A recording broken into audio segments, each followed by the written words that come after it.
বিখ্যাত অভিনেত্ৰী দীপিকা কাক্কাৰে গ্ৰহণ কৰিলে ইছলাম ধৰ্ম।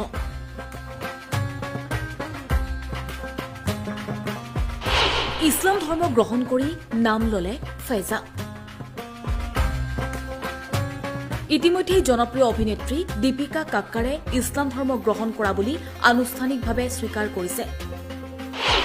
2010 চনত সসুৰাল সিমাৰ্কা ধাৰাবাহিকৰ জৰিয়তে স্বীকৃতি লাভ কৰিছিল দীপিকা কাক্কাৰে।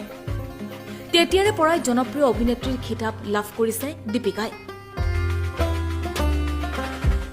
কিন্তু শেহতীয়াকৈ দীপিকা কাক্কাৰে ইছলাম ধৰ্ম গ্ৰহণ কৰা বুলি এক বিশেষ সাক্ষাৎকাৰত আনুষ্ঠানিকভাৱে স্বীকাৰ কৰিছে।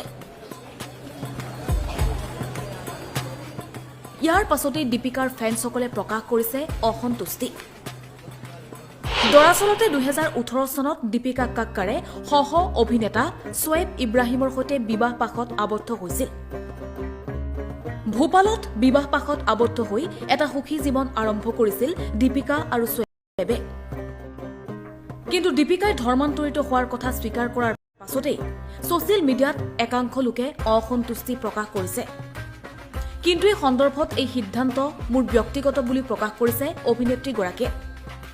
এই সন্দৰ্ভত কোনো লোকৰ মাত মতাৰ প্ৰয়োজন নাই বুলিও সংবাদ মাধ্যমৰ সন্মুখত মুকলিকৈ কৈছে অভিনেত্ৰীগৰাকীয়ে।